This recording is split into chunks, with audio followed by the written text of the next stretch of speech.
வணக்கம்பா. நிகழ்ச்சி மூலமாக உங்களை சந்திப்பதில் பெருமகிழ்ச்சி அடைகிறேன். வாழ்க்கையில வெற்றி பயன் நோக்கி பயணம் செய்து கொண்டிருக்கிறீர்கள்.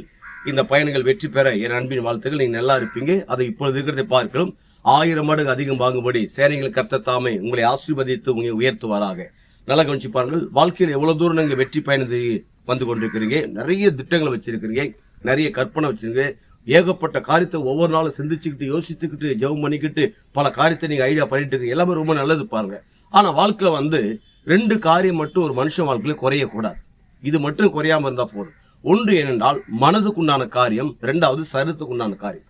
இந்த மனதுக்குண்டான காரியம் என்னென்றால் அதுதான் அறிவு சம்பந்தப்பட்ட விசுவாசங்கள்.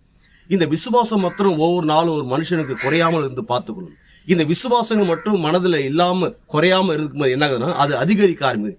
அது அதிகரிக்க என்ன ஆகுது என்றால் நம்பிக்கை விசுவாசம் உண்டாகிறது. எந்த ஒரு காரியத்தையும் ஈஸியாக பெற்றுக்கொள்ளும்படியாக இந்த மனது ஆயத்தமா இருக்குது. 2வதாக சரீரத்தின் ஆரோக்கியங்கள். இந்த சரீர ஆரோக்கியங்கள் ஒரு நாளும் குறையக்கூடாது. ஒவ்வொரு நாளும் இம்ப்ரூவ் ஆகிட்டே இருக்கணும். சரீரத்தில் எந்த விதமான வியாதிகள், சோர்வுகள், பலவீனங்கள் இல்லாதபடிக்கு குறையக்கூடாது. அப்படி என்றால் 2 காரியங்கள், மனதில் இருக்கிற விசுவாசம் குறையக்கூடாது, நம்பிக்கையின் விசுவாசம் குறையக்கூடாது.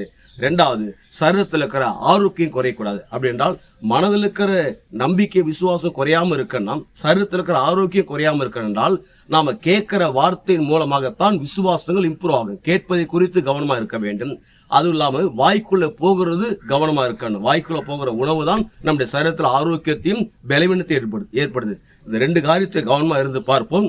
அப்படி இருக்கும்போது என்ன நடக்கிறது என்றால் உங்க ஊழியம் வேற லெவலில் இருக்கும். உங்களுடைய வியாபாரங்கள், தொழில்கள், கான்ட்ராக்டுகள், நீங்க செய்யற வேலை ஸ்தலங்கள், நீங்க எந்த ஜாப்ல அந்த ஜாப்லாம் வேற லெவலில் இருக்க பாருங்க.